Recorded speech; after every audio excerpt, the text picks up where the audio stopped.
పరలోకమందున మా కన్న తండ్రి, నీ ఘనమైన శ్రేష్టమైన నామానికి వందనాలు తండ్రి. తండ్రి, కొన్ని మాటలు మేము జ్ఞాపకం చేసుకోవాలని తండ్రి ఇలాగ కొడుకుని ఉన్నాము తండ్రి. తండ్రి, ఈ మాటలు నేర్చుకొనిచుండగా తండ్రి, ఇంకా మాలో మీరు ఏదైతే చూడాలనుకుంటున్నారో తండ్రి, ఆ పరిపూర్ణత స్థాయికి మమ్మల్ని తీసుకెళ్ళమని తండ్రి, వాక్యం వినిచుండగా, నేర్చుకొనిచుండగా, ఆలోచించుండగా తండ్రి, నీ పరిశుద్ధాత్మిక సహాయాన్ని మెండుగా దయచేయమని తండ్రి, వింటున్న మేమందరము తండ్రి నీ మాటలను గ్రహించి ఆలోచించే భాగ్యాన్ని మాకు దయచేయమని యేసుక్రీస్తు వారి యొక్క పుణ్యనామమున అతి మిక్కిలి వినయంతో వేడుకుంటున్నాం తండ్రి. ఆమేన్. పాఠం పేరు జ్ఞానం గల వారి పని. ఒక పాఠం గురించి ఆలోచిద్దామండి. జ్ఞానము గల వారి పని అండి. జ్ఞానం కలిగిన వారు అంటే వాక్యాన్ని కలిగిన వారు, అవునండి. మామూలుగా బయట సమాజంలో ఆలోచించాలంటే జ్ఞానం కలిగిన వారంటే ఇప్పుడు వారికి ఉన్న జ్ఞానాన్ని, ఇప్పుడు ఇంగ్లీష్లో జ్ఞానం ఉందనుకోండి, వాళ్ళు కోచింగ్ సెంటర్స్ పెట్టుకుంటారు. తమ జ్ఞానాన్ని ఏం చేస్తారు? అనేకులకు పంచి అభివృద్ధి పరుచుకుంటారు, అవునా. ఏ ఏ వ్యవస్థలో జ్ఞానం ఉందో అండి, ఆ జ్ఞానాన్ని వారు ఏం చేస్తారు? అభివృద్ధి చేసుకుంటూ అనేకులకు పంచుతూ అనేకులను తయారు చేసే పనిలో ఉన్నారు, అవునండి. ఇప్పుడు వ్యవసాయ పరిశోధకులు అనుకోండి, ఆల్రెడీ వాళ్ళు వ్యవసాయం చేస్తూ వ్యవసాయం గురించి అనేక మెలకువలు నేర్పుతారు అండి. అలాగే డాక్టర్స్ ఉంటారు, వాళ్ళ డాక్టర్స్ చదువుకుని ఆ జ్ఞానాన్ని నేర్చుకుని వైద్యం చేస్తూ వారు నేర్చుకున్న మెలకువలు తమ తర్వాత వారికి, నర్సులకు కానీ తమ కింద వారికి కానీ తర్వాత వారికి పంచుతారు. అంటే జ్ఞానము కలిగిన వారు ఎప్పుడూ కూడా ఇతరులను ఏం చేద్దామనుకుంటారు? అభివృద్ధి చేద్దామన్న దృష్టిలో ఉంటారు, అవునండి. అయితే బైబిల్ ప్రకారంగా జ్ఞానం కలిగిన వారు ఏం చేస్తారు, వాళ్ళ పని ఏంటి అనేది కొద్ది నిమిషాలు జ్ఞాపకం చేసుకుపోయే ముందుగా ఒక రిఫరెన్స్ అనేది, ఒక స్టేట్మెంట్ అనేది మనకి వెంటనే గుర్తొచ్చేస్తుంది. ఏంటి? జ్ఞానము ఉప్పొంగ చేయను కానీ ప్రేమ క్షేమాభివృద్ధి కలిగజేస్తుంది. ఒకసారి ఆ మాట చూసుకుందాం. కొరింథీయులకు రాసిన మొదటి పత్రిక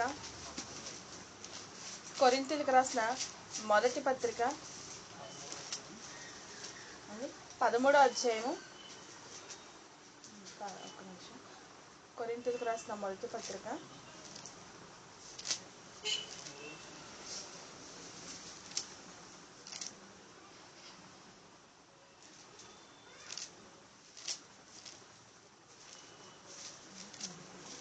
8వ మాటను చదువుకుందాం మనం.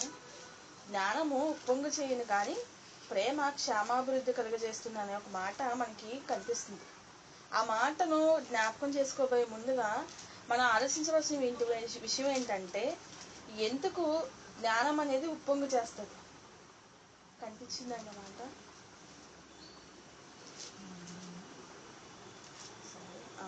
ఓకే. కొరింథీయులకు రాసిన మొదటి పత్రిక 8వ అధ్యాయం మొదటి వచనం.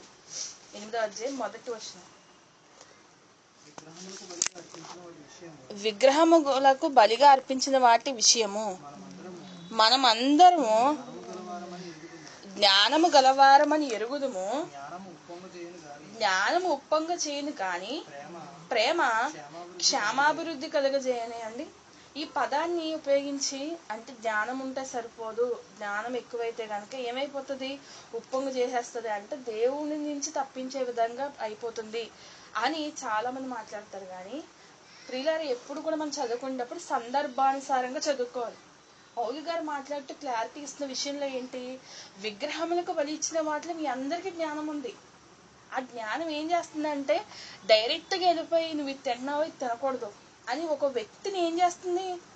బలహీనపరిచేస్తుంది. నువ్వు ఈ పలహారం తింటున్నావా, ఇది తినకూడదు, ఇది దేవుడికి విరుద్ధం, ఇదిగో జ్ఞానం ఇలా చెప్తుంది అని చెప్పేసి చెప్తుంది. కానీ ప్రేమతో ఆ వ్యక్తిని సంపాదించాలన్న విషయాన్ని మర్చిపోతున్నారు. అందుకని ప్రియులారా, జ్ఞానం ఉప్పొంగ చేస్తుంది కానీ ప్రేమ మాత్రం క్షేమాభివృద్ధి కలిగజేస్తుంది. మీరు ప్రేమతో మీరు మానేయండి. ఫస్ట్ మీరు మానేసి ఆ వ్యక్తి దగ్గరికి వెళ్ళి జ్ఞానం ఇలా చెప్తుంది కాబట్టి మనం ఇలా చేద్దాము అని మాట్లాడండి.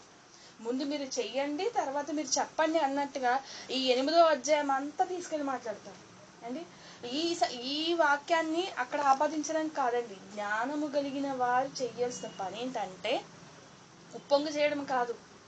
ఏం చేయాలి? ఒకసారి ఆ మాటను చూసుకుందామండి. సామెతల గ్రంథం 12వ అధ్యాయము.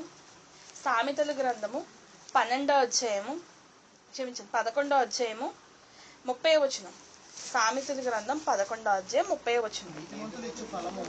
నీతిమంతులు ఇచ్చే ఫలము జీవవృక్షము, జ్ఞానము గలవారు ఏం చేస్తారంటండి? ఎలా రక్షిస్తారు? ఆ వాక్యానికి లోపలికి వెళ్ళిపోయేటప్పుడు, ఆ వాక్యానికి భావన లోపలికి వెళ్ళిపోయేటప్పుడు ఒక సందర్భాన్ని పౌలు గారు చెప్పారు. ఏంటి? అన్యులను సంపాదించే విషయంలో మీరు ప్రేమ కలిగి జ్ఞానాన్ని ప్రదర్శించండి అని చెప్పుకొస్తారు. అర్థమైందండి? జ్ఞానము కలిగిన వారు ఇతరులను రక్షిస్తారు. రక్షించేది చాలా చాలా కష్టమైన పని. ఎంత కష్టమైందంటే, కొంతమంది భక్తుల జీవితాన్ని మేము ముందు పెడతామండి. ఈ పాఠం అయ్యేటప్పటికి ఒక ఆత్మను రక్షించడం అంటే ఎంత ప్రాముఖ్యమైనది, ఎంత విలువైనది, ఎంత కష్టమైనది అనే విషయం మీకు అర్థమవుతుంది. ముందుగా మనకు అందరికీ తెలిసిన ఒక వ్యక్తి ఎవరు అంటే అబ్రహాం గారు. విశ్వాసులకు తండ్రి అని పిలుస్తాము, దేవునికి స్నేహితుడిగా ఎంచబడ్డాడు. నిజంగా ఆయన ఎక్కడ పెరిగాడు అంటే కనుక ఒక ఊరు అనే మెసొపొతేమియా నాగరికత ప్రాంతంలో, అంటే విగ్రహారాధికుల అండి యూఫ్రటీస్ పరిసర ప్రాంతాల్లో విగ్రహారాధన, భయంకరమైన విగ్రహారాధన జరిగిన ప్రదేశంలో పుట్టిన అబ్రహాముకి వచ్చిన జ్ఞానం అంటే ఏంటి? ఏమొచ్చింది? దేవుడు ఇది కాదు, ఎందుకంటే ఇది కాదు అనే ఒక ఆలోచనకి దేవుడు ఆయనతో వచ్చి మాట్లాడతాడు. నేను నిజమైన దేవుణ్ణి అని మాట్లాడిన తర్వాత, ఆయన బయలుదేరిన తర్వాత సుమారు 50 సంవత్సరాలు దేవుడు ఎక్కడ ఉన్నాడు, దేవుడు ఎలా ఉంటాడు, దేవుడి యొక్క ఇష్టాలు ఏంటి, దేవుని యొక్క అవగాహన ఏంటి అన్ని తెలుసుకుంటూ నడుచుతున్న టైంలో అండి అన్ని ఇచ్చేలా, కోట్లు కానీ, ఆస్తులు కానీ, అంతస్తులు కానీ, బిల్డింగ్లు కానీ ఏమీ ఇవ్వలేదు. గుర్తుపెట్టుకోండి. అబ్రహాంని బయలుదేరి రమ్మన్నాడు అంతే.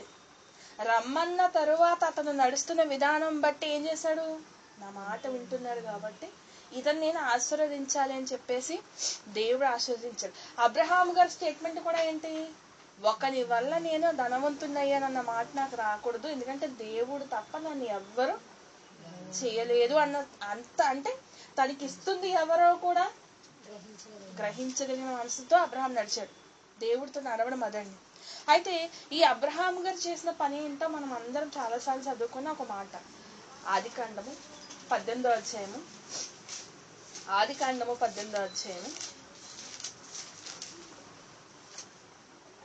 వచనాన్ని చదువుకుందామండి. ఎట్లనగా యెహోవా ఎవరండి? దేవుడే డైరెక్ట్ గా మాట్లాడుతున్నారు అబ్రహాంని గూర్చి. ఒకవేళ ఇప్పుడు ఈ ఊరు తాలూకా కౌన్సిలర్ కానీ, లేదా అంత ఎందుకంటే సంఘంలో శేఖర్ అనే మీ గురించి మాట్లాడారంటే ఆ రోజు ఏమైపోతారు?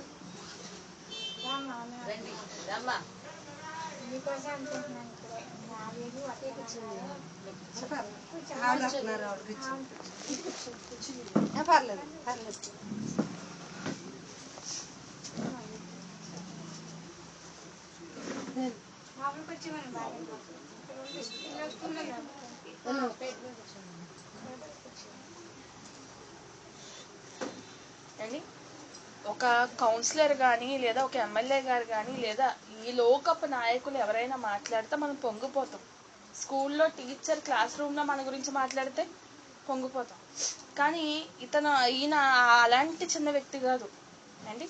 ముల్లోకాలను కలగజేసి అండి మన కోసం యేసుక్రీస్తు అని ఒక రక్షకుని పుట్టించి పంపించిన ఒక అనంత జ్ఞానియగు దేవుడు మాట్లాడుతున్నాడు. ఏమని?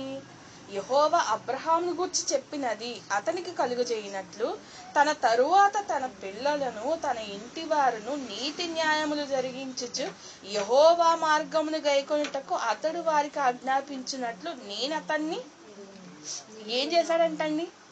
తన తరువాత అంటే తను వెళ్ళిపోయిన తర్వాత కూడా తన పిల్లలు ఏం చేయాలి? దేవుణ్ణి మాత్రమే, అంటే యెహోవా దేవుణ్ణి మాత్రమే సేవించాలని ఒక ఆజ్ఞ జారీ చేసినట్లుగా. అంటే ఎంత జారీ చేశాడు? నేను ఎప్పుడు అండి అబ్రహాం గారు ఎప్పుడు వెళ్ళిపోతారు తెలియదు, అవునా? అంటే ప్రతిరోజు ఏం చెప్పాడు? నాన్న నేను ఈ రోజు వెళ్ళిపోతానేమో తెలియదు, కానీ మీరు మాత్రం ఎవరిని వదలకూడదు. నాన్న నేను ఈ క్షణం వెళ్ళిపోతానేమో, మరు క్షణం వెళ్ళిపోతానేమో తెలియదు, కానీ మీరు ఎవరిని వదలకూడదు అంటే నిత్యము ఏం చేస్తున్నాడంట, దేవుణ్ణి వదలకండి అని తన పిల్లలకును తన పిల్లల పిల్లలకును చెప్తున్నాడంట. అంటే ఎంత డెడికేషన్ అండి. సరే, మనలాగా అబ్రహాం గారి చేతిలో బైబిల్ ఉందా? మనకు దొరికినట్టుగా ఏ ప్రభువైన యేసుక్రీస్తు వారి రొట్టె దాశరథం ఆయనకి దొరికిందా? లేదు. పోనీ మనలాగా ఏమన్నా సాక్ష్యాధారాలు ఉన్నాయా? ఖాళీ సమాధి కానీ, అరరాత కొండ మీద నోవాహు గారు ఓడ కానీ, లేదు దావీదు గారు బతికినట్టుగా ఆ రాజ్యపు దాఖలాలు కానీ, లేదు ఇదిగో ఇసాకుగా ఇలా మిగతా భక్తులు ఎవరైతే ఉన్నారో వాళ్ళు ఉన్నట్టుగా చరిత్రపూర్వకమైన ఆధారాలు ఏమైనా ఉన్నాయా? ఏమీ లేని టైంలో ఒక దేవుణ్ణి నమ్మి ఆ దేవుడు గురించి పిల్లలకు సేవించమని ఖచ్చితమైన ఆజ్ఞ ఇస్తున్నాడంట. ఎవరు? అబ్రహాం గారు. ఎంత ఆజ్ఞ ఇచ్చాడంటే నిజంగానండి, ఆయన చెప్పిన విధానానికి బట్టి ఒక రిఫరెన్స్ చూపిస్తానండి. నిజంగా ఆశ్చర్యకరమైన రిఫరెన్స్ ఏంటంటే ఆదికాండము 22వ అధ్యాయము, ఆదికాండము 22వ అధ్యాయము 10వ వచనం. ఆదికాండం 22వ అధ్యాయం. అప్పుడు అబ్రహాము తన కుమారుని వధించుటకు తన చెయ్యి చాపి కత్తి పట్టుకొనగా. ఏమండి, అబ్రహాం ఏం చేశాడంటే ఇస్సాకును వధించడానికి కత్తి పైకెత్తేసాడు. ఏమండి, తండ్రి మాటకు ఎదురు చెప్పలేనంత స్థాయిలో పెరిగాడు. ఎవరు? ఇస్సాకు గారు అండి. అబ్రహాం గారు చంపేస్తున్నా సరే తండ్రి, నీ నిర్ణయమే దేవుడి నిర్ణయమై ఉంటది, నీ మాటే దేవుడి మాట అయి ఉంటది, నేను దానికి అంగీకరిస్తున్నాను తండ్రి, నా ప్రాణాన్ని నేను ఇచ్చేయడానికి సిద్ధమని బంధించినా కూడా లోబడిపోయి కూర్చున్నాడంట. అండి, ఉరిశిక్ష చేసేవాళ్ళు ఉంటారా? స్టడీగా ఉంటారా? ఉండరు. ఆపరేషన్ టైంలోనే స్టడీగా ఉండాలని మత్తు ఇచ్చేస్తారు మనకి. అవునండి, చేతులు కాళ్ళు ఎక్కడ పడితే అక్కడ కట్టేసి చెప్పిన ఆపరేషన్ చేయించుకోరేమోనని చెప్పేసి, అవునా, ఆపరేషన్ టైంలోనే మనల్ని బంధించేస్తారు కదలకూడదని. కానీ ఏ మత్తు మెడిసిన్ ఇవ్వలేదు, ఎటువంటిది ఏమీ చేయలేదు. ఏం ఆపిందండి ఇసాకుని? తండ్రి మాట. అవునా, అబ్రహాము గారు చెప్పిన మాట. ఇంకా అని చెప్పాడా? ఏం చెప్పలా. అబ్రహాం గారు ఏదో చేస్తున్నారంటే అది దేవుడు చేయమని ఉంటాడు. అంతే, మా నాన్న చేస్తున్నాడంటే అది దేవుడు చెప్పాడు. ఇంక నేను సిద్ధం అయిపోవాలి అన్నంత బాలుడుగా ఉన్న ఆయనకి అండి, కొంచెం బాల్యము యవ్వన దశకు వచ్చాడు కదండి, ఆ ఏజ్ లో ఉన్న అతనికి తిరగబడాలనుకుంటా లొంగిపోవాలన్న ఆలోచన పుట్టించింది ఎవరు? అంటే నిత్యము దేవుణ్ణి చూస్తున్నాడో లేదో తెలియదు కానీ ఇస్సాకు నిత్యము ఎవరిని చూశాడు? అబ్రహాం తండ్రిని చూశాడండి. అండి, జాగ్రత్తగా వినండి. రోజు నేను పవిత్రంగా ఉంటున్నాను, రోజు నేను ఎవరి మీదకి గొడవల మీదకి వెళ్తలేదు, రోజు నేను ప్రార్థన జీవితంలో ఉంటున్నాను, రోజు నా కుటుంబం, నా సమస్య, నా ఇల్లు అని నేను మాత్రమే చూసుకుంటున్నాను, నేను ఇంత ఖచ్చితంగా ఉంటున్నాను కదా, ఏంటి ప్రయోజనం అనుకుంటున్నారా మీరు? మిమ్మల్ని చూసేవాళ్ళు ఉంటారు, మిమ్మల్ని చూసేవాళ్ళు ఉంటారండి, మీ గురించి ఆలోచించే వాళ్ళు ఉంటారు. అంటే యేసుక్రీస్తు చనిపోయి వెళ్ళేంత వరకు కూడా తన తమ్ముళ్ళని ఆలోచించలేకపోయారు. ఏమని? మా అన్నయ్యన లోకరక్షకుడు అని. అవునా, అప్పుడు వరకు ఆలోచించగలరు. కానీ పని ఆపాడా ఆయన? పవిత్రంగా ఉండడం ఆపేశాడా? అయ్యో నా ఇంట్లో వాళ్ళే నమ్మట్లేదు కాబట్టి నేను వదిలేస్తాను అనుకున్నాడా అండి? చాలా మంది అనుకుంటారు భర్త ఒక చోట భార్య ఒక చోట ఉండకూడదండి, కలిసి ఇద్దరు ఒకే చోట ఉండాలని అంటారు. కానీ ఒకటి గుర్తుపెట్టుకోండి, భర్త నరకానికి వెళ్ళిపోతే మనం వెళ్ళిపోవడానికి ఒప్పుకుంటామా? ఒప్పుకోము. రోగం ఎవరికి వస్తే? అవునా, ఇప్పుడు భార్యకి రోగము ఉందని తెలుసు, దానికి మందు తెలుసు, వాడుతున్నారు. అంటే క్రీస్తు అని ఒక మందుని భార్య వాడుతున్నప్పుడు ఆ మందు కంటిన్యూ చేయాల్సిందే. అవునా, లేదు నా భర్త వాడితేనే నేను మింగుతాను అని కూర్చున్నామంటే ఎవరి రక్షణ వారిదే. నన్ను పట్టుకుని వెళ్లాల్సిన బాధ్యత, ఎవరి రక్షణ బాధ్యత వాళ్ళదే. అందుకని ఇక్కడ మిమ్మల్ని చూసే వాళ్ళు మీ చుట్టూ ఉంటారండి. మీ పిల్లలు అవ్వచ్చు, మీ పిల్లలు అవ్వచ్చు, మీ ఇంటి పక్కన వాళ్ళు అవ్వచ్చు, మీ ఇరుగు పొరుగున వాళ్ళు అవ్వచ్చు, మీ బంధువులు అవ్వచ్చు, మీ తోబుట్టులు అవ్వచ్చు, మీ అత్తింటి వాళ్ళు అవ్వచ్చు, మీ పుట్టింటి వాళ్ళు అవ్వచ్చు, ఎవరో ఒకళ్ళు మిమ్మల్ని చూస్తారు. ఎందుకండి మనం అలాగ బ్రతకాలి అంటే, జ్ఞానం కలిగిన వారు ఇతరులను ఏం చేయగలరు? ఎందుకంటే వారి జీవితమే మాదిరిగా పెట్టేస్తారు. ఇదిగో ఎక్కడికో వెళ్ళి ప్రభువుని చూడకండి, మా జీవితాల్లో మా ప్రభువుని చూడండి అని చెప్పగలిగిన జీవితాలు మనం కలిగి ఉండాలండి. ఎలా రక్షించాలంటే ఎలా రక్షించాలి, తీసుకెళ్లి బలవంతంగా బాప్తిసం ముంచేసినా ప్రయోజనం ఉండదు. నా జీవితాలే ప్రభువు కోసం మాట్లాడాలి. అంటే ఆవిడ దేవుడిని నమ్ముతుందండి, ఆవిడ దేవుడు పెట్టాలి, ఆవిడ ఇటువంటి విషయాల్లో ఏకీభవించాలండి అని నిన్ను గురించి అన్ని సాక్ష్యం ఇచ్చినప్పుడు నీ తండ్రి పొందుతున్నాడు. నిజంగానండి అలా కట్టేసినా కూడా నాన్నకి ఎదురు చెప్పలేని తనం ఏంటి. యవ్వనుడుగా ఉన్నాడు, ఒక ముసలి వ్యక్తి ఉన్నాడు పైన. ముసలి వ్యక్తికి గంటడం ఎంతసేపు, ఈజీగా దోసేసి పరిగెట్టుకుని పారిపోయి అమ్మ నన్ను చంపాలనుకుంటున్నాను నాన్న అని చెప్తే చారం ఊరుకుంటుందా, ఎదురు తిరిగేస్తుందండి. కానీ ఆ టైంలో కూడా ఆలోచించుకోలేదు, మా నాన్న చేశాడు అంటే అది ఖచ్చితంగా దేవుడు ఏదో మాట చెప్పే ఉంటాడు అని దేవుని మీద ఉన్న నమ్మకంతో తండ్రి పనికి ఒప్పుకునేది. ఇంకా ఇస్సాకు ఎంత మంచి వ్యక్తి అంటానండి అండి. ఇదే ఆదికాండము 24వ అధ్యాయము, ఆదికాండం 24వ అధ్యాయము 66, 67 వచనాలు చదువుతాం. 66, 67 వచనాలు. అప్పుడు ఆ దాసుడు ఎవరు? ఎలియాజరు గారు. తాను చేసిన కార్యములన్నిటినీ ఏంటి ఆ కార్యక్రమాలు? రెప్కమ్మని తీసుకొచ్చారు, వెళ్ళి రెప్కమ్మని తీసుకొచ్చారు కదండి. ఆ కార్యక్రమం అంతా తీసి చెప్పారంట. ఎవరితో? ఇస్సాకుతో. ఇస్సాకు తల్లి అని శారా గుడారంలోనికి ఆమెను తీసుకుని పోయి ఆమెను భారీగా పరిగ్రహించారు అండి. నా ఇష్టం అడగవా అని తండ్రిని అడిగాడా? నా పెళ్లి విషయం నాకు తెలియొద్దా అని అడిగాడా? నీ నిర్ణయం ఏంటి నాన్న, ఎవరో ముక్కు ముఖం తెలియని అమ్మాయిని తీసుకొచ్చి నా దగ్గర పెట్టావు, నేనెందుకు చేసుకోను అని తిరగబడ్డా? ఏంటండి ఆయన ఇష్టం అంటే తన జీవితంలో తన ఇష్టం లేదా, తన తండ్రి ఇష్టమేనా? ఇంత మంచి కొడుకులు ఎక్కడుంటారు చెప్పండి? ఈ తరంలో కనిపిస్తున్నారా మనకి? అసలు కనిపించారండి. ఫోటో తీసుకెళ్ళిన ముక్కు బాగుందా, మూతి బాగుందా, ఇది వంకర ఉందా, మా ఫ్రెండ్స్ ఏమనుకుంటారు, మా ఫ్రెండ్స్ కలర్ ఏమైనా డిగ్రేడ్ చేస్తారేమో, ఈమెతో నేను వెళ్ళినప్పుడు మా ఫ్రెండ్స్ ఏమన్నా ఏడిపిస్తారేమో, ఇలాంటి ఎన్ని ఆలోచనలు వచ్చేస్తాయండి, చాలా వచ్చేస్తాయి కదండి. కానీ ఇస్సాకుకి ఏమాత్రమైనా అడిగాడా? కొన్ని సంసోన్ గారిలాగా వెళ్ళి చూసుకున్నాడు తనకు తానే భార్యని తీసుకొచ్చి నిలబెట్టిన వెంటనే నీ నాన్నగారు ఇలా చేయమన్నారు నాయన అన్న వెంటనే ఏం చేశాడు?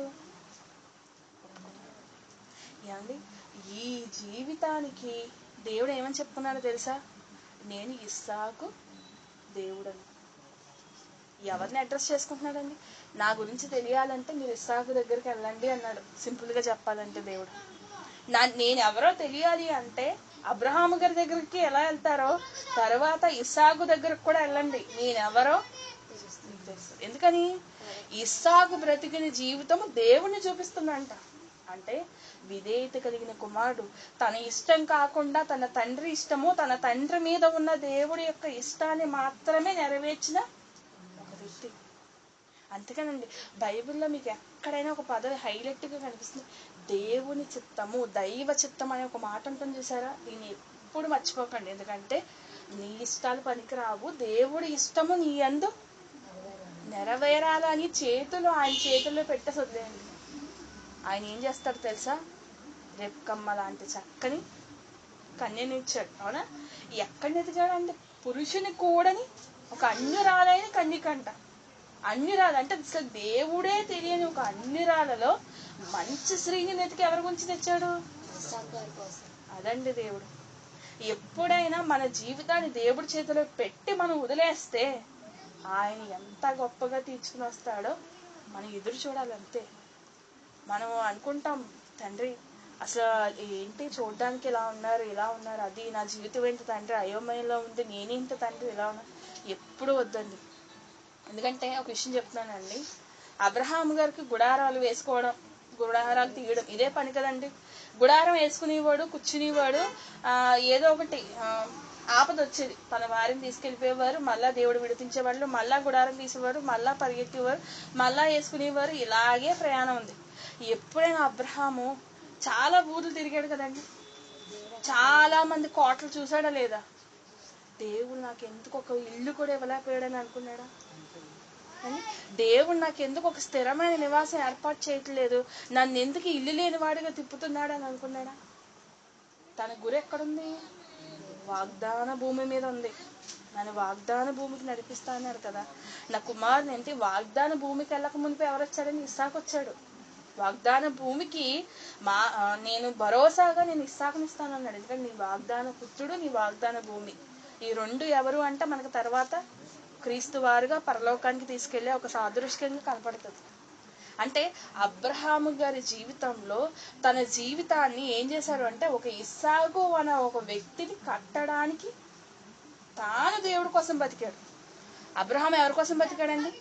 ఇస్సాకు లాంటి గొప్పవాడిని కట్టడానికి. అబ్రహాము దేవుడని, ఇస్సాకు దేవుడని.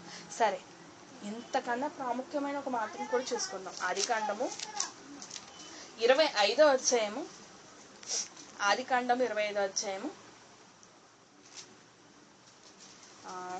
26వ వచనంలో చివరి లైన్ చూడండి. ఆమె వారిని కనినప్పుడు ఇస్సాకుకి 60 ఏండ్లు అండి.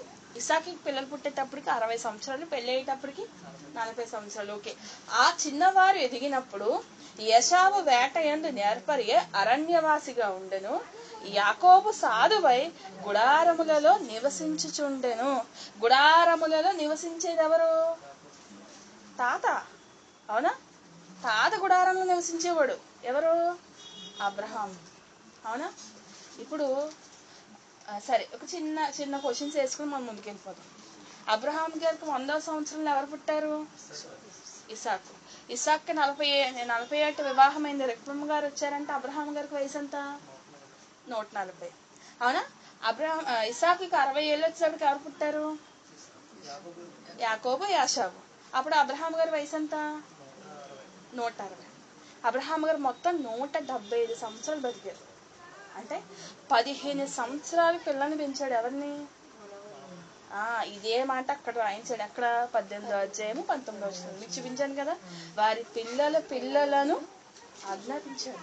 ఇప్పుడు ఎవరికి ఆజ్ఞలు బయలుదేరిని? యాషావుకి, యాకోబుకి.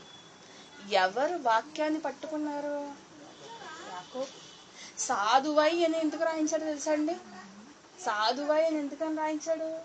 వేట యందు నేర్పర్య అంటే ఇహలోకంలో తను గొప్పవాడుగా నిరూపించుకోవాలని బయలుదేరాడు అరణ్యానికి. కానీ ఇవన్నీ నాకొద్దు, ఏదో దేవుడు ఇవ్వాలనుకుంటున్న ఒక విషయం మీద గురి మీద పెట్టేశాడు. ఎవరు? యాకోబు. ఏంటి యాకోబు గారి గురి ఏంటో ఒక్కసారి ఎవరైనా చెప్పగలరా? యాకోబు గారి మొదటి గురి ఏంటి?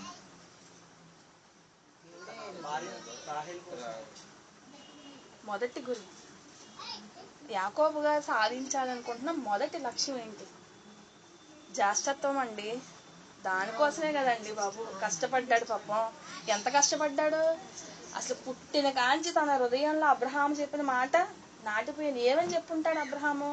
నాయన, నేను, నా తర్వాత ఇస్సాకు తర్వాత యాషాబు. ఇది నాయన దేవుడు పెంచాలనుకున్న సంతానం. యాషాబును దేవుడు పుట్టించాడు. యాషాబు జ్యేష్ఠుడు నాయన. యాషాబు ద్వారా ఇలాగు దేవుడు మన సంతానాన్ని అభివృద్ధి పరుస్తానన్నాడు నాయన. ఇప్పుడు అందరూ ఎవరు లేరు? యాకోబు లేరు. ఇప్పుడు యాకోబు బాధ ఏంటి? అన్నయ్య ప్లేస్ నాకు కావాలి. ఇది స్వార్థం అని మీరు అనుకుంటున్నారేమో. కాదు, నాకు దేవుడు కుటుంబంలో స్థానం కావాలని కోరుకుంటున్నాడు. అందుకే సాధువై గుడారంలో తన తాత దగ్గర కూర్చొని నేర్చుకున్నాడు. ఏ విషయం? కుటుంబంలో దేవుడు వంశావళిలో నా పేరు ఉండాలి. ఏమండి, ఏం అడగాలి చెప్పండి? అన్నయ్య, ఈ ఆస్తి అంతా నాకు ఇచ్చేయి, నేను కోరేస్తాను అని అడగాలి. తెలివైన వాడైతే ఏం అడిగాడు? ఆస్తొద్దు, ఏమొద్దు, నాకు జ్యేష్ఠత్వం కావాలి. అబ్రహాం, ఇస్సాకు తర్వాత నా పేరు రావాలనుకున్నాడు. ఎవరు? అదండి ఆయన గురి. ఎలా ఉందో చూసారా? పిల్లలకి ఈ విషయాలే నేర్పండి. నానా, ఇదిగో మన వంశంలో, మన తరంలో, ఇంకో నేను, నా తర్వాత నీ పేరు ఉండాలిరా, నువ్వు అంతగా కష్టపడాలిరా. దేవుడు మన కుటుంబాన్ని పిలిచినప్పుడు, ఇదిగో సమస్త దూతలు ఎదుటను, సకల జనులు ఎదుటను మన కుటుంబాన్ని పిలుస్తున్నప్పుడు నువ్వు, నీ తర్వాత నీ పిల్లవాడు వీళ్ళందరూ రావాలిరా నాన్న, మీరందరూ బాగుండాలి. ఇప్పుడు జ్యేష్ఠత్వాలు లేవండి. అప్పుడైతే జ్యేష్ఠత్వం అనేది హక్కుగా ఉంది. ఎందుకంటే మొదటి వంశాన్ని వారు పరిగణించుకుంటూ వచ్చారు. కానీ ఇప్పుడైతే అందరూ దేవుడికి కావాలి. ఓకేనండి. ఈ విషయాన్ని మనం ఆలోచించినప్పుడు ఏం చెప్తున్నాడు యాకోబు గారు? ఏం చెప్తున్నాడండి? ఎలాగైనా నాకు జ్యేష్ఠత్వము కావాలి, క్రీస్తు వారి కుటుంబంలో నా పేరుండాలి. ఎంతలా దేవుడు చివరి పుస్తకం, పాత నిబంధనలో చివరి పుస్తకం ఏంటి? ఒకసారి ఆ గ్రంథాన్ని తీద్దాం. మలాకి గ్రంథం మొదటి అధ్యాయము 2వ వచనం. మలాకి గ్రంథం మొదటి అధ్యాయం 2వ వచనం. యెహోవా సెలవిచ్చినదేమనగా, నేను మీ ఎడల ప్రేమ చూపి ఉన్నాను, అయితే మీరు ఏ విషయమందు నీవు మా ఎడల ప్రేమ చూపింతువందురు? యాషావు యాకోబు అన్నకాడా అంటూ, అయితే నేను యాకోబును ప్రేమించితని, ఇదే యెహోవా వాక్కు. ఏమండి, చాలా జాగ్రత్తగా వినండి. నార్మల్ మనిషికి నచ్చడమే కష్టమా? అవునా? ఇప్పుడు నేనున్నానండి, నేను నచ్చుతానా? ఏదో ఒక విషయంలో అభ్యంతరం ఉంటుంది. మళ్ళీ ఇలా కదా ఇలా కదా, చిన్న అభ్యంతరమైన ఉండక మానదు, ఉంటుంది. కానీ ఎవరికి నచ్చేసాడంటే డైరెక్ట్గా యాకోబు. చూసారా, అబ్రహాము చెప్పిన మాటలు ఎవరిలో పనిచేసినాయి? యాకోబు తాత ఒళ్ళో కూర్చుని నేర్చుకున్నాడండి. 15 సంవత్సరాలు, తాత చనిపోయేంత వరకు 15 సంవత్సరాలు తన ఒళ్ళో గుడారంలో సాధువుగా కూర్చుని అబ్రహాము నోట నుంచి వచ్చిన ప్రతి మాటను నేర్చుకుని దేవుడి చేత ఏమయ్యాడు? ప్రేమించబడ్డాడు. దేవుని చేతే డైరెక్ట్ గా స్టేట్మెంట్ ఇచ్చేస్తున్నాడు, నాకు యాకోబు అంటే ఇష్టం, నేను యాకోబునే ప్రేమించానని చెప్తున్నాడు. అంటే దేవుడి చేత ఎంతగా నచ్చేసాడండి. అంటే తనలో ఇంకా దేవుడికి నచ్చలేని విషయాలు అంటూ ఏమీ లేకుండా చేసేసుకున్నాడు. ఇప్పుడు చెప్పండి, జ్ఞానము కలిగిన వారు ఇతరులను ఏం చేయగలరు? అబ్రహాం బతికేశాడు ఎవరి కోసం? తన పిల్లల కోసం. ఎవరి కోసం? ఇస్సాకు బతికేశాడు ఎవరి కోసం? యాకోబు కోసం, తన పిల్లల కోసం. మీరు మీ పిల్లల గురించి బ్రతకాలి ఖచ్చితంగా.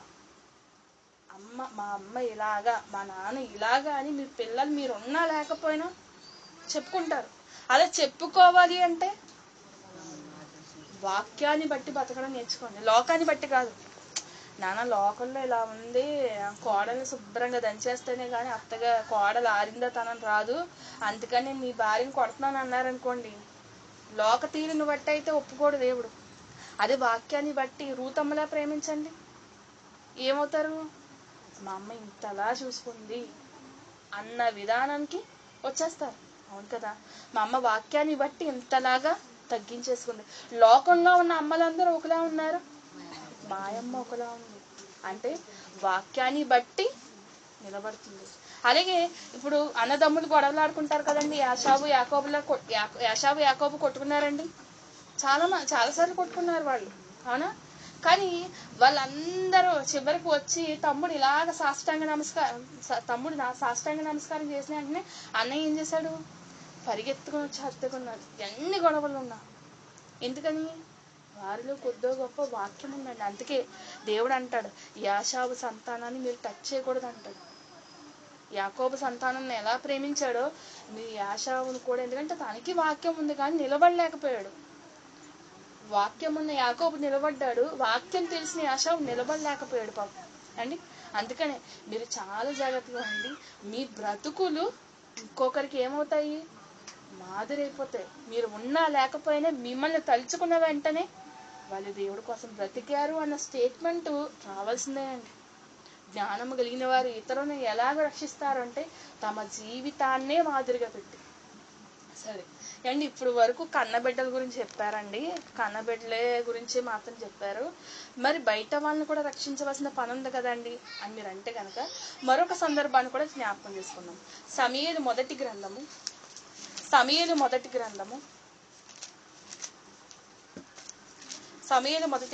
మొదటి అధ్యాయము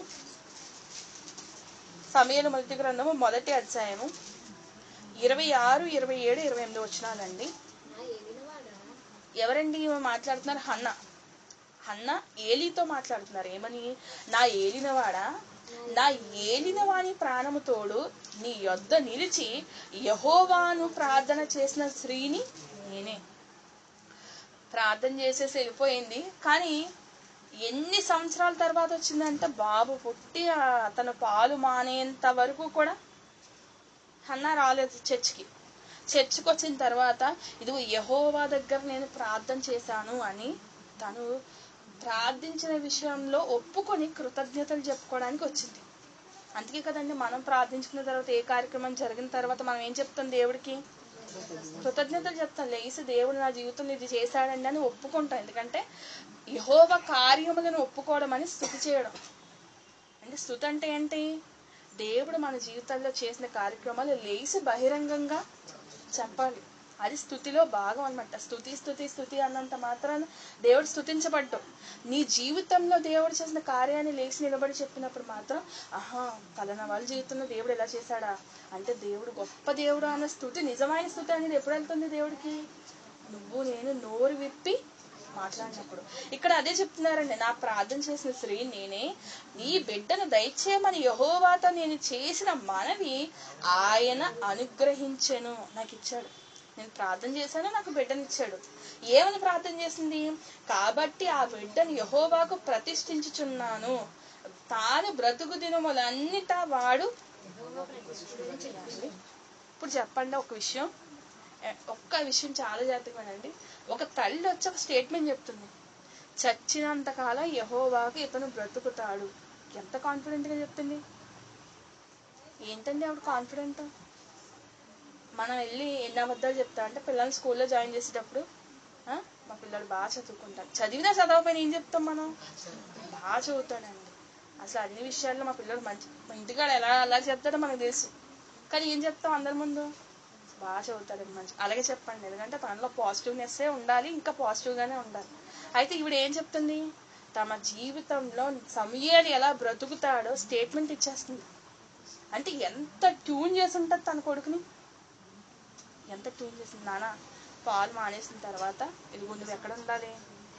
దేవుడి సన్నిధిలోనే ఉండాలి. ఇంకా అమ్మ నా దగ్గరికి రావడానికి వీల్లేదు, నన్ను పట్టించుకోవడానికి వీల్లేదు. నువ్వు ఖచ్చితంగా దేవుడి సన్నిధిలో ఉండాలి. ఏలీ కాలు దగ్గర కూర్చుని పరిచర్య చేయాలి. పరిచర్య అంటే ముసలాళ్ళకి సేవ అంటే ఎలా ఉంటుందో మీకు చెప్పనక్కర్లేదు నేను. ఎందుకంటే స్థూలకాయుడంటే చాలా లావ్ అయిపోయాడు. కనీసం ఏలీ లేసి గ్లాస్ మంచినీళ్ళు తెచ్చుకోవడానికి కూడా లేదు. మంచినీళ్ళు తేవాలన్నా, అన్నం పెట్టాలన్నా, మూతి కడగాలన్నా ఎవరు చేయాల్సిందే? చిన్న పిల్లోడు చేయాల్సిందే. ఇవన్నీ ఎవరు చెప్పేశారు ముందు? ఆల్రెడీ వాళ్ళమ్మ చెప్పేసింది. కానీ పరిస్థితులు ఎలా వచ్చేసినాయి? సేవకుడు మంచివాడే, కానీ సేవకుడు కొడుకులు. ఇప్పుడు ఈ సమూయేలు ఏ మాట వినాలి అండి? తల్లి మాట విన్నాడు, ప్లస్ యాజకుడిని మాత్రమే చూశాడు. తల్లి చెప్పింది, పునాది ఆవిడ వేసింది, కానీ కట్టింది మాత్రం ఎవరండి? ఏలీ. ఎలా చేశాడు చూడండి, 2వ అధ్యాయం 18వ వచనం చూడండి. 2వ అధ్యాయం 18వ వచనం. బాలుడైన సమూయేలు నారతో నెయ్యబడిన ఏఫోదును ధరించుకుని. ఎవరు నేర్పించారండి యెహోవాకు పరిచర్య చేయడం? ఏలీ. తన కొడుకులకు నేర్పలేకపోయాడు, కానీ ఎవరికి నేర్పించాడు? సమూయేలుకి. కొడుకుకి నేర్పించాడు. ఎలా నేర్పించాడు చూడండి. 3వ అధ్యాయం 19వ వచనం. సమూయేలు పెద్దవాడు కాగే అండి, పుట్టిన నాటి నుంచి పెద్దోడు అయ్యేంత వరకు పరిచర్య ధర్మాలు నేర్పించింది ఎవరు? ఏలీ. మొత్తం యెహోవా తనకు తోడే ఉన్నట్టుగా ఆయన చెప్పిన మాటల్లో ఏది తప్పిపోకుండా ఏలీ కుమారులకు శిక్ష వస్తుంది. ఇవన్నీ మీరు జాగ్రత్తగా చదివితేనండి, సొంత ఇంటి వాళ్ళనే కాదు, ఏలీ జీవితం ఎవరిని ప్రభావితం చేసింది? సమూయేలుని. ఏ బంధం ఉంది? రక్త సంబంధం ఉందా? లేదు చుట్టరిక బంధం ఉందా? ఏమీ లేదు. ఒక అన్యుడు అన్యుడు అంటే తన చుట్టుపక్కల పరిధిలో లేనివాడు కుమారుని తీసుకొచ్చి అప్పచెప్పిన వెంటనే ఆ పిల్లవాడు ఒక యాజకుడిని చూసి గొప్ప ప్రవక్త అయిపోయాడు. సమూయేలు గారి గురించి మీకు తెలుసు కదండి. సమాధానంతో వస్తున్నావా నాయన అంటారు. ఎక్కడికి వెళ్ళిపోయి? పొలిమేర దగ్గరికి వెళ్ళిపోయి. సమూయేలు వస్తున్నాడని తెలిసింది అనుకోండి, ఊరంతా పరిగెట్టుకు వెళ్ళిపోయి ముందే అడిగేస్తారు, ఏమని? నాయన నువ్వు వస్తుంది సమాధానం కోసమా, లేకపోతే మాకేమైనా శిక్ష వస్తుందా అని అడుగుతారు. అంత భయం అండి సమూయేలు అంటే. ఎవరు అతనికి పునాది? తల్లి. కట్టింది ఎవరు అతన్ని? ఏలీ. అవునా? ఇప్పుడు జాగ్రత్తగా ఆలోచించండి, చాలా జాగ్రత్తగా ఆలోచించండి. నీ చుట్టుపక్కల ఉన్నవారు కూడా నిన్ను చూసి నేర్చుకుంటారు అనడానికి ఎవరు ఉదాహరణ? సమూయేలు. ఏలీ చుట్టుపక్కల పెరిగింది ఎవరండి? సమూయేలు. అవునా? అలాగే తన కుమారులు పెరిగారు, కానీ తను తండ్రి వలె మంచిగా లేరు. కానీ సమూయేలు మాత్రం ఏమయ్యాడండి? నేర్చుకున్నాడు. అందుకే సామెతల గ్రంథం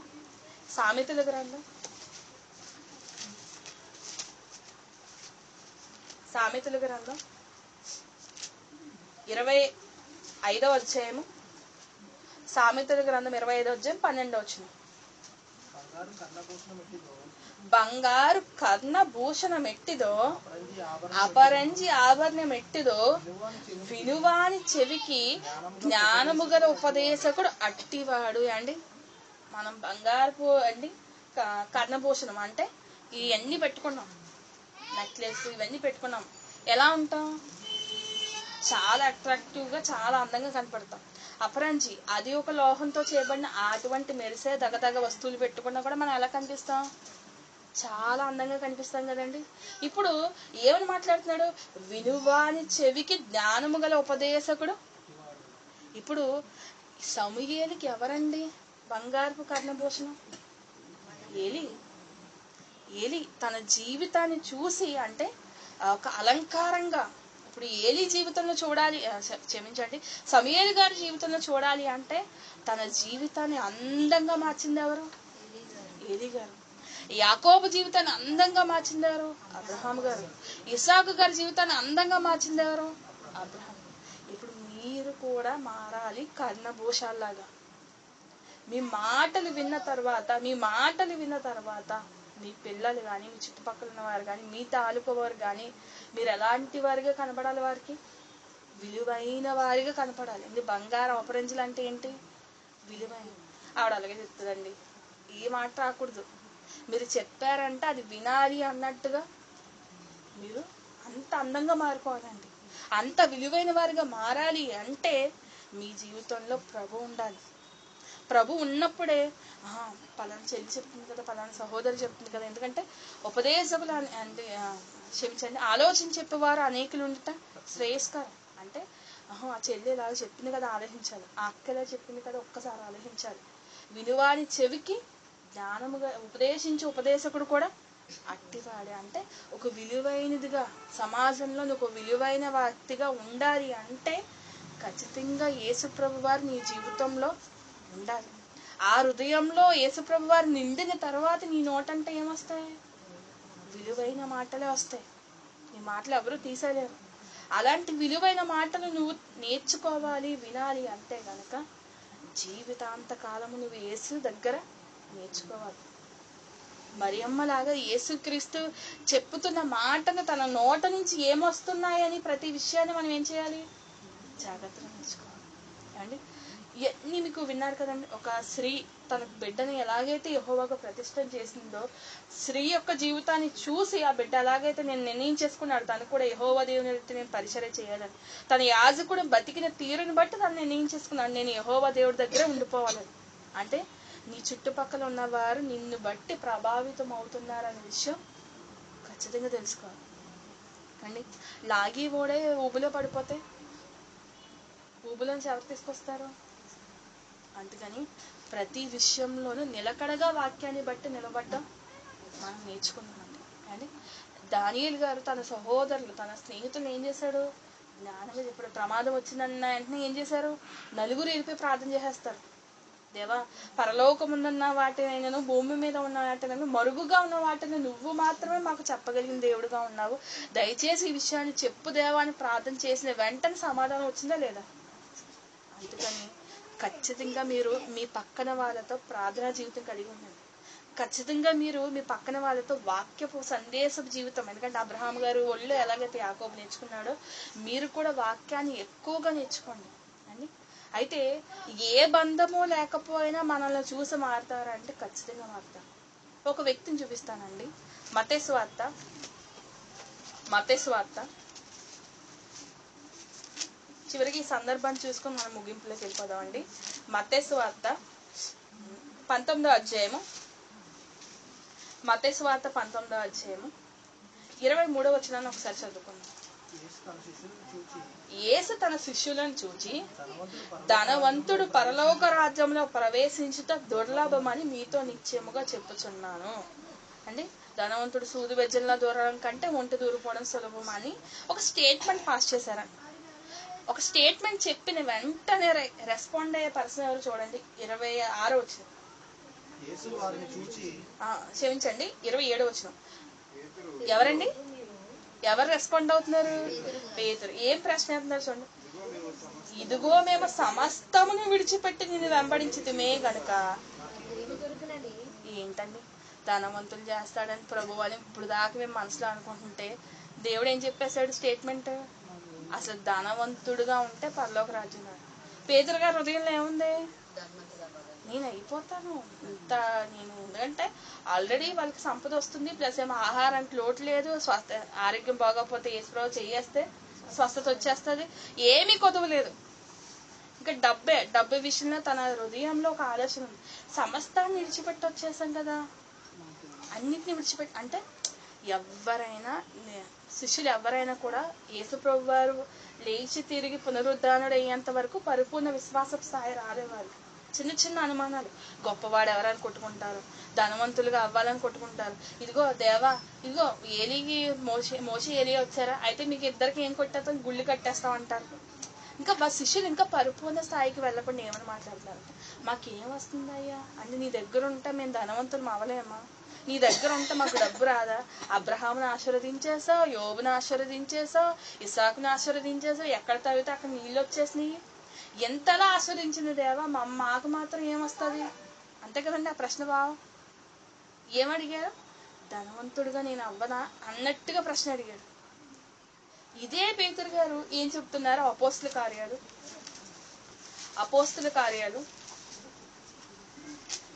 8వ అధ్యాయము 18వ వచనం. అపోస్తుల కార్యాలు 17 నుంచి చదువుకుందామండి. అపోస్తుల కార్యాలు 8వ అధ్యాయం 17వ వచనం. అప్పుడు పేతురును యోహానును వారి మీద చేతులుంచగా, ఎవరండి? బాప్తీసం పొందిన వారి మీద చేతులుంచగా పరిశుద్ధాత్మ పొందిరి. అపోస్తలు చేతులుంచుట వలన పరిశుద్ధాత్మ అనుగ్రహింపబడినని సీమోను చూచి వారి ఎదుట ద్రవ్యమును పెట్టి, నేను ఎవరి మీద చేతులు ఉంచుదునో వాడు పరిశుద్ధాత్మ పొందునట్లు ఈ అధికారం నాకు ఇయ్యుడని అడిగినా. అండి సీమోను అంటే గారడీ వాడైన సీమోను, పేతురు గారు కాదు. పేతురు యోహాను ఏం చేస్తున్నారంట? బాప్తీసం తీసుకున్న వాళ్ళందరినీ దీవించి ఆశీర్వదించి పరిశుద్ధాత్మ అనుగ్రహిస్తున్నారు అండి. అప్పుడు ఎవరికి పడితే వాళ్ళు వచ్చేది కాదు. పరిశుద్ధాత్మ ఎలా వచ్చేదంటే శిష్యులు చేతిలో ఉంచగా వచ్చేది ఆ టైంలో. అంటే ఇప్పుడైతే బాప్తీసం తీసుకున్న ప్రతి ఒక్కరికి ఆత్మిక అనుగ్రహింపు దేవుడు అందరికి ఇచ్చేసాడు. అయితే అప్పుడైతే చేతులుంచి ప్రార్థన చేసి పరిశుద్ధాత్మని ఇచ్చేవారు. అయితే నాకు ఈ వరం కావాలని ఒక సీమోను అని ఒక గారడి వాడు వచ్చాడు. వచ్చినప్పుడు వాళ్ళ దగ్గర ఏం పెట్టాడంట? ద్రవ్యము పెట్టి డబ్బిచ్చి నాకు ఆ వరాన్ని ఇచ్చేయండి అంటున్నాడు. ఎవరి దగ్గరికి వచ్చి? ధనవంతుడు అవుదామనుకున్నాడే ఎవరు? పేతురు. ఆయన దగ్గరికి వచ్చి ఏమిస్తున్నాడు? డబ్బిచ్చి నాకు ఆ వరం ఇచ్చే అంటున్నాడు. పేతురు గారు ఏం చేయాలి చెప్పండి? వెంటనే డబ్బు తీసుకుని ఆ వరాన్ని ఇచ్చారు. ఎందుకంటే ధనవంతుడు, మాకేం వస్తుంది ప్రభువా నేను వెంబడిస్తా అనే ఒక ప్రశ్నతో వచ్చాడు కదా పాపం. ఏం చెప్తున్నాడు చూడండి. అందుకు పేతురు, నీవు ద్రవ్యమిచ్చి దేవుని వరము సంపాదించుకుందునని తలంచుకున్నందున నీ వెండి నీతో కూడా నశించుదునుగాక అంటూ, అంటే 23వ వచనం చదవండి. నీవు ఘోర దుష్టత్వములోను దుర్నీతి బంధకములోను ఉన్నట్టు నాకు ఏమడిగాడు చెప్పండి? డబ్బిచ్చి నాకు వరమి అన్నాడు. దానికోసం పేతురు గారు ఎంత క్లాస్ పీకుతున్నారు? డబ్బిచ్చి కొనేసుకుందాం అనుకుంటున్నావా దేవుని వరాన్ని? ఏమనుకుంటున్నావు నువ్వు? ఆ డబ్బు కోసం అడిగాడు కదా. మరి మా పరిస్థితి ఏంటి? అన్ని విడిచిపెట్టేసి వచ్చేసాం కదా. ధనవంతుడేమో పరలోక రాజ్యం అల్లంటున్నావు, మరి మేము అన్ని వదిలిపెట్టేసి వచ్చేసాం, ఇంకా మా పరిస్థితి ఏంటి అని ప్రశ్న వేసిన అతనే నోటంతా ఏమొచ్చింది? డబ్బుతో దేవుణ్ణి కొనలేవు, దేవుని వరాన్ని కొనలేవు. అంటే పేతురు గారికి ఏం అర్థమైంది జర్నీలో? డబ్బు కన్నా దేవుని వరం ఎంత గొప్పదో ఒక విషయం చెప్తానండి. ఎంత గొప్పదంటే ఐసీయూలో పేషెంట్ ఉన్నా కూడా విశ్వాసులు ప్రార్థించమని ఎవరిని అడుగుతారు? సంఘాన్ని అడుగుతారు. ఎందుకని? సంఘం ఏ విషయంలో ఏకీభవించిందో పరలోకమందు అది అంగీకరించబడాలి. అది దేవుడు చెప్పిన నియమం. అవునండి. సంఘం ఏ విషయంలో ఏకీభవించి ప్రార్థన చేస్తుందో అది పరలోకమందు దేవుడు అనుగ్రహిస్తానని చెప్పాడు కదండి. మరి డబ్బు ఎంత పోస్తున్నాం మనం ఐసీ దగ్గర? పేషెంట్కి ఎంత డబ్బు పోస్తుంది? ద్రవ్యం ఇచ్చి దేవుని వరాన్ని కొనగలమా అంటే ఎవరు కొనలేరు. ఎంత డబ్బు వేసినా కూడా ప్రాణాన్ని తీసుకొచ్చి నిలబెట్టగలిగే సామర్థ్యం ఎవ్వరికీ లేదు. కానీ సంఘానికి మాత్రం దేవుడు కొన్ని అధికారాలు ఇచ్చాడు. ఏమని? నువ్వు ప్రార్థన చేసి పొందామని నమ్ము, నేను ఇస్తానన్నాడు. నువ్వు ప్రార్థన చేసి క్షమించానని చెప్పు, అతని పాపాలన్నీ క్షమించబడతాయి. నువ్వు ప్రార్థన చేసి ఆ వ్యక్తి విషయం పట్ల నువ్వు ప్రేమతో ఉండు, నేను కూడా అతన్ని అంగీకరిస్తానన్నాడు. అంటే జాగ్రత్తగా ఆలోచించండి. డబ్బు కావాలి అనుకున్న పేతురు నోటంటే ఏం చెప్పించాడు దేవుడు? అసలు డబ్బు కాదు, దేవుడు వరము, దేవుడు ప్రార్థన, దేవుడు వాక్యము, దేవుని యొక్క తలాంతులే గొప్పవి అనే స్టేట్మెంట్ పేతురు నోటంట వచ్చింది. ఎవరిని చూసుంటాడు చెప్పండి? ఎవరిని చూసి నేర్చుకున్నాడు ఈ మాట? యేసుప్రభు వారిని చూసి తన జీవితంలో తను ఏదైతే లోపంగా ఉందో, దేనికోసమైతే ఆశించొచ్చాడో అది తప్పు. నేను ఇదిగో ఇశ్రాయేలులందరికీ తీర్పు తీర్చబోయే ఆ యొక్క దినామందు నేను ఒక అధికారిగా ఉండబోతున్నాను, నా గురి అక్కడని చెప్పి దేవుణ్ణి ముందెట్టుకున్నాడని. అంటే ఇంకా ఇదే అధ్యాయంలో 7వ అధ్యాయంలో 60వ వచనాన్ని ఒకసారి చూడండి. 7వ అధ్యాయం అపొస్తలుల 60వ వచనం. అతడు మోకాలుని ఎవరండి? స్టెఫెను మోకాలుని, ప్రభువా వారి మీద ఈ పాపము మోపకమని. అంటే ఒక వ్యక్తిని చంపేస్తున్నారు. వాక్యం చెప్పినందుకు ఒక వ్యక్తిని చంపేస్తుంటే అతను చేసిన ప్రార్థన ఏంటండి? నరహత్య దోషాన్ని వీరి మీదకి. అంటే ఆ టైంలో కూడా ఎదుటి వాళ్ళని కాపాడాలన్న ఆలోచన ఎవరిది? ఆలోచన ప్రభుది. ప్రభు ఎలాగైతే చనిపోయే ముందు ఏమని అడిగారు? తండ్రి వీళ్ళు ఏం చేస్తున్నారు, వీళ్ళకి తెలియదు, వీళ్ళని క్షమించమని ఎలాగైతే అడిగారో ఆ తత్వాన్ని ఎవరు చెప్పేశారు? స్టెఫెన్ గారు. అసలు ఎవరిని చూసి నేర్చుకుంటున్నారండి? యేసుక్రీస్తు వారు పలికినప్పుడు స్టెఫెన్ ఉన్నారా? లేకపోయినా ఎలా నేర్చుకున్నారు? తన శిష్యుల ద్వారా వచ్చింది. అబ్రహాం గారి ద్వారా, ఇసాక్ గారి ద్వారా, యాకోబుకి ఎలాగైతే వచ్చిందో యేసుక్రీస్తు ద్వారా శిష్యుల ద్వారా మిగతా వారికి కూడా ఈ మాటలు ఇప్పుడు మనకి కూడా వచ్చింది. ఇప్పుడు చెప్పండి, ప్రభు వలె బ్రతికితే, ప్రభు ఎలాగైతే బ్రతికాడో ఆ జీవితాన్ని మనం మాదిరి తీసుకుంటే మనము కూడా స్టెఫెన్ లాగా మాదిరి అయిపోతాం. అవునా? స్టెఫెన్ ఎంత అంటే చిన్న స్టేట్మెంట్ అనుకుంటున్నారా? నన్ను చంపేస్తున్నారు ప్రభువా, నన్ను చంపుతున్న వీరి విషయంలో న్యాయం తీర్చమని అడగట్లా.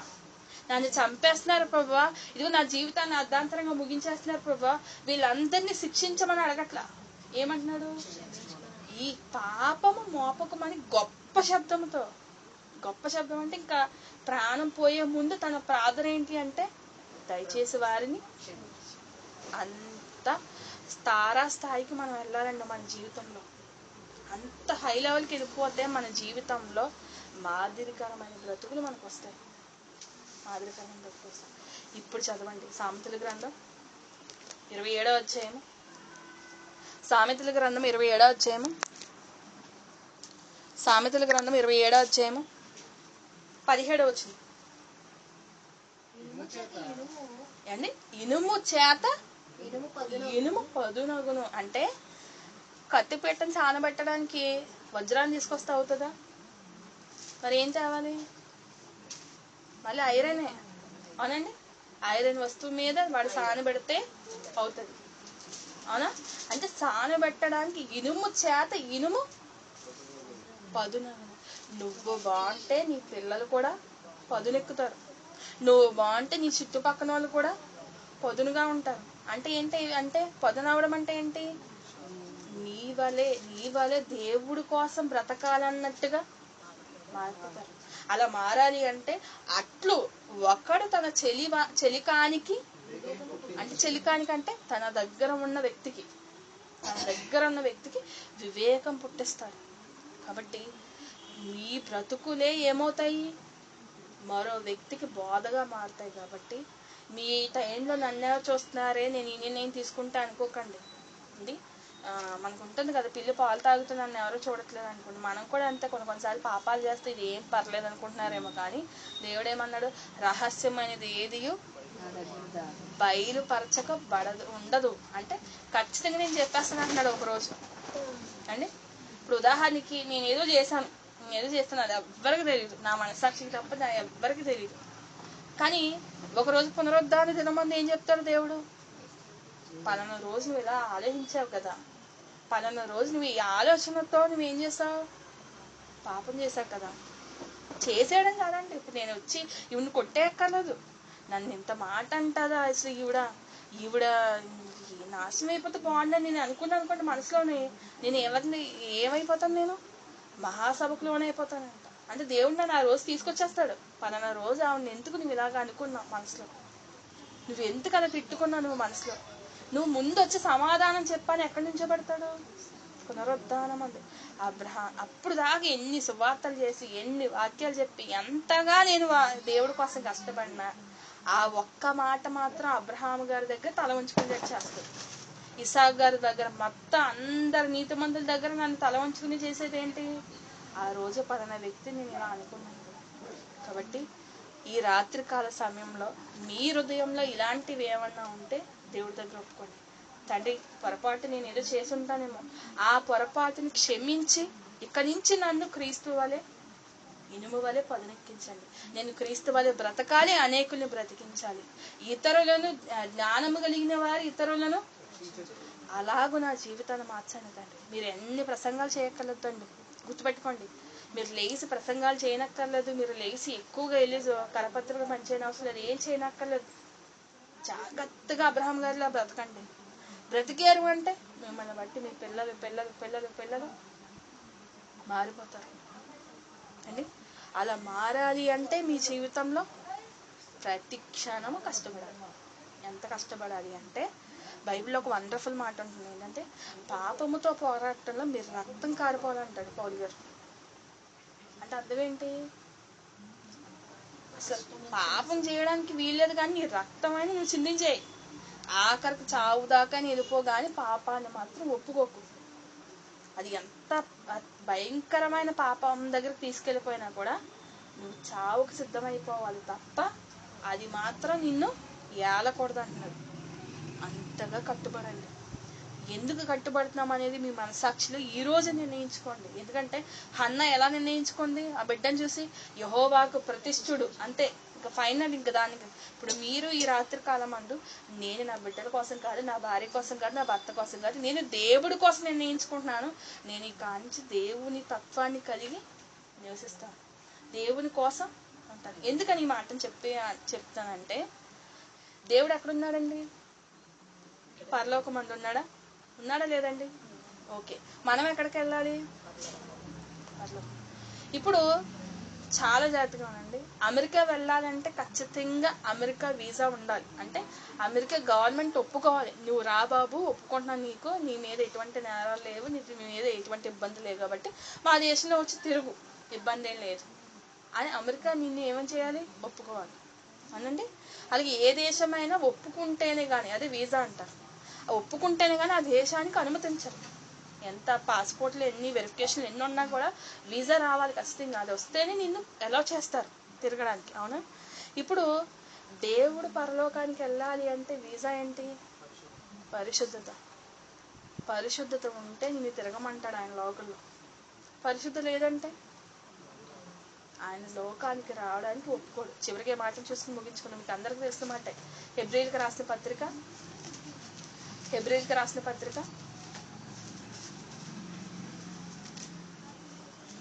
12వ అధ్యాయము 14వ వచనం. హెబ్రీయులకు రాసిన పత్రిక 12వ అధ్యాయం 14. అందరితోనూ సమాధానం కలిగి ఉండాలి, ప్లస్ అందరితోనూ పరిశుద్ధత కూడా కలిగి ఉండాలి. ఎవరితోనూ పాపపు తత్వం అనేది ఉండకూడదు. అంటే అతన్ని ద్వేషించడమో, ఈర్షించడమో, మత్సరమో, లేకపోతే అతని మీద కోపగించుకోవడమో ఇటువంటి తత్వాలు ఉండకూడదు. అతని మీద పరిశుద్ధంగానే ఉండాలి. అంటే నా తండ్రికి పుట్టిన కుమారుడు అంటే దేవుని యొక్క బిడ్డ అంతే. ఇంకా అంతకు మించి మీరు ఎక్కువ ఎక్కడికి వెళ్ళకండి. ఇతను నా శత్రువు, ఇతను కనబడుతున్న కొళ్ళు మండిపోద్ది, ఇలాంటి మాటలొద్దు. అవన్నీ పక్కన పడేయండి. దేవుడు అతన్ని నాలాగే పుట్టించాడు. దేవుడు అతన్ని నాలాగే నాకెలా ఊపిరిస్తున్నాడు, దేవుడు అతనికి కూడా అలాగే ఊపిరిస్తున్నాడు. అండి పాపం ఎక్కువైపోతే నువ్వు నేను చూడకపోవడం కాదు, అసలు దేవుడే చూడలేడు. అటువంటి వారి విషయంలో దేవుడు తీర్పు తీసుకుంటాడు. కానీ మీరు ఏం చేయాలి? సమాధానం కలిగి ఉండాలి, పరిశుద్ధత కలిగి ఉండాలి. ఎందుకంటే ప్రయత్నించండి, ఖచ్చితంగా ప్రయత్నించేయండి. మిమ్మల్ని పరిశుద్ధంగా ఉంచనివ్వరు ఈ లోకం. కానీ మీరు ఏం చేయాలి? ఖచ్చితంగా ఏ మాత్రము తగ్గకుండా ప్రయత్నించండి. పరిశుద్ధత లేకుండా ఎవ్వడును అదండి. ఇప్పుడు నువ్వు పరలోకంలోకి వెళ్ళాలి అంటే నీ వీసా ఏంటి? పరిశుద్ధత.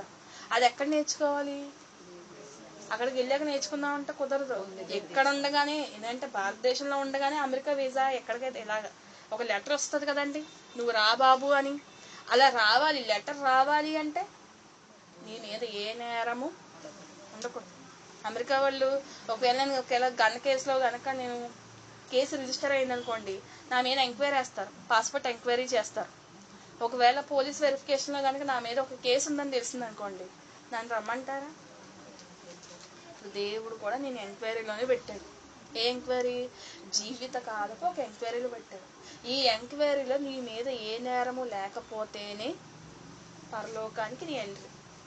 లేదు అంటే గనక ఏ నేరము లేకపోవడమే పరిశుద్ధత. ఏ నేరము లేకపోవడమే పరిశుద్ధత.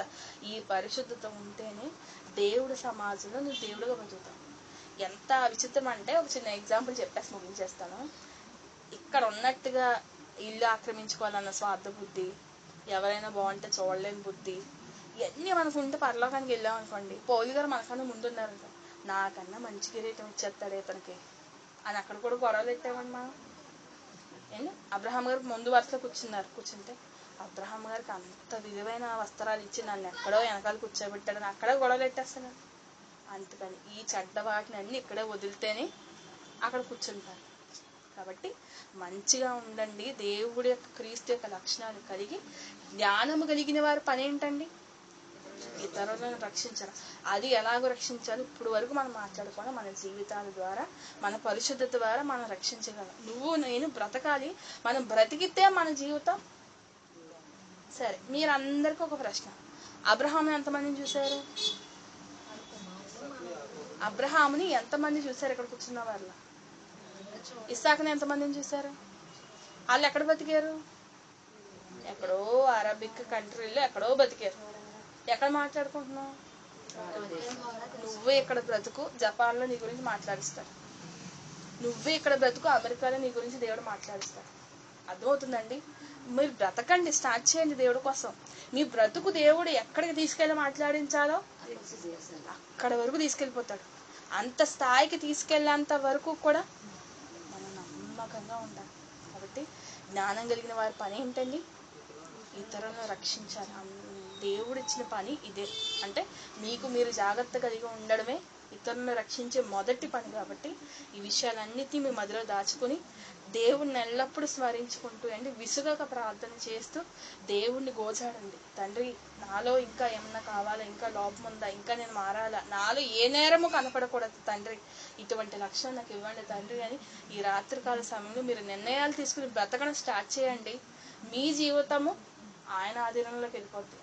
అప్పుడు చక్కగా నడిపించే దేవుడు ఉండగా మనకెందుకు చింత వస్తుంది? అందుకే మీ చింత యావత్తు. కాబట్టి ప్రార్థించుకుందాం. పరలోకమందున మా కన్న తండ్రి, నీ ఘనమైన శ్రేష్టమైన నామానికి వందనాలు తండ్రి. ఈరోజు తండ్రి కొన్ని మాటలు జ్ఞాపకం చేసుకున్నాం. జ్ఞానం కలిగిన వారికి ఎలాంటి పని మీరు ఇచ్చారో ఇప్పుడు వరకు జ్ఞాపకం చేసుకున్నాం తండ్రి. అబ్రహాము గారు, ఇస్సాకు గారు, యాకోబు గారు, అలాగే హన్న, సమూయేలు తండ్రి, ఒక స్టెఫెన్ గారు, ఒక పేతురు గారు ఇలాగ జ్ఞానము కలిగి ఎలాగ బ్రతికారో, నీ కుమారుడైన యేసుని చూసి ఎలాగ మార్పు చెందారో తండ్రి. ఇనుము చేతే పదునవుతుంది తండ్రి. అలాగే మా జీవితాన్ని బట్టి ఇంకొక వ్యక్తి మారడానికి తండ్రి ఇప్పటి వరకు మీరు మాకు బోధ చేశారు తండ్రి. అవును తండ్రి, మేము పరిశుద్ధత కలిగి నిన్ను సేవించుకుంటూ ఇహలోకమంది ఏ పాపము అంటకుండా తండ్రి మమ్మల్ని కాపాడండి. మా ఆలోచనలో పడకుండా మా తండ్రి మా పనుల్లో మేము పడిపోకుండా తండ్రి మమ్మల్ని ఎత్తు పట్టుకోమని అంటున్నాను తండ్రి. మా జీవితం అంతా నీ స్వాధీనంలోకి తీసుకుని తండ్రి మంచిని కేవలం ఎప్పుడూ మంచిని చేస్తూ పరిశుద్ధత కలిగి సమాధానం కలిగి తండ్రి నిన్ను చూసే భాగ్యాన్ని దయచేయండి. ఇక్కడ ఉన్న బిడ్డలందరినీ మీరు జ్ఞాపకం చేసుకోండి. వారి హృదయాల్లో ఎవరి గురించి ప్రార్థన చేస్తున్నారో నాకు తెలియదు కానీ వారి కుటుంబాలని, వారి బంధువులను, వారి తోబుట్టువులను తండ్రి వారు ఎవరి గురించి ప్రార్థన చేస్తున్నారో వారి ప్రతి ఒక్కరి పేరుని మీరు జ్ఞాపకం చేసుకోండి తండ్రి. పేరు పేరున వారిని జ్ఞాపకం చేసుకుని వారి విషయంలో మీరు కృప చూపించమని అడుగుతున్నాను తండ్రి. అలాగే మరి ముఖ్యంగా తండ్రి ఇక్కడ ఉన్న బిడల యొక్క తండ్రి బలహీనతను మీరు ముట్టండి, స్వస్థపరచండి తండ్రి. నీ సువార్త పనికి అవసరమైన జ్ఞానాన్ని తండ్రి, శక్తిని, బలాన్ని, ఆరోగ్యాన్ని మీరు దయచేయమని అడుగుతున్నాము. అలాగే వివాహాల విషయంలో మీ కృప చూపించండి. వివాహాలకు జరగబోతున్న వారికి తండ్రి తగిన జ్ఞానాన్ని దయచేయండి. అన్నిటినీ సిద్ధబాటు చేయమని అడుగుతున్నాము. అలాగే తండ్రి గర్భవతులుగా ఉన్న వారి విషయంలో ప్రార్థిస్తున్నాం తండ్రి. తండ్రి సులువుగా తండ్రి సకాలంలో తండ్రి నీ బిడలకు మంచి గర్భఫలాన్ని దయచేసి తండ్రి యెహోవా యందు ఆనందించే భాగ్యాన్ని దయచేయమని అడుగుతున్నాం తండ్రి. అలాగే తండ్రి ఇంకా ఎవరైతే వారి హృదయాల్లో ఏమడుగుతున్నారో తండ్రి మీరు ఒక్కసారి జ్ఞాపకం చేసుకోండి. వాటి విషయంలో నీ సిద్ధమైతే త్వరగా తండ్రి ఫలితాన్ని దయచేసి తండ్రి వారి మారు మనసు విషయంలోను, వారి బాప్తీస విషయంలోను, వారు నీతో కలిసి బ్రతికే విషయంలోను అన్నిటిలోనూ తండ్రి వారికి చక్కగా నడిపించమని అడుగుతున్నాను తండ్రి. ఇలాగ ఈ కార్యక్రమాన్ని జరిగించడానికి తండ్రి ఇలాగ ఈ బిడలను తీసుకొచ్చి ఇక్కడ కూర్చునే విధానం బట్టి నీకు వందనాలు తండ్రి. తండ్రి ఈ వారం మొదలుకొని తండ్రి వచ్చే వారం వరకు తండ్రి మేము అందరము తండ్రి విన్న వాక్యానికి అనుసారంగా తండ్రి బ్రతుకుతూ అనేక సార్లు ఈ వాక్యాన్ని నెవరేసుకుంటూ జీవితాంతకాలానికి లోబడే భాగ్యాన్ని దయచేయమని ముఖ్యంగా తండ్రి ఇక్కడ ఉన్న బిడ్డలందరి విషయంలోనూ వారి యొక్క తోబుట్టువులు, వారి యొక్క బంధువులందరూ మారు మనసు విషయాల్లోని జ్ఞాపకం చేసుకుని తండ్రి వారి హృదయపు భారాన్ని మీరు తీయమని మీకు సమస్తము సాధ్యము గనక ఆ కార్యక్రమాలన్నీ జరిగిస్తూ తండ్రి మేమందరము నీ అందు సంతోషంగా బ్రతికే భాగ్యాన్ని దయచేయమని యేసుక్రీస్తు వారి యొక్క పుణ్యనామమున అడిగి వేడుకుంటున్నాం తండ్రి. ఆమేన్. తండ్రి అయిన దేవుని ప్రేమ, కుమారుడైన యేసుక్రీస్తు వారికి కృప, పరిశుద్ధాత్మ యొక్క అన్యోన్య సహవాసము సదాకాలము మనకును మన కుటుంబాలకి తోడుగా ఉండును గాక. ఆమేన్. అందరికీ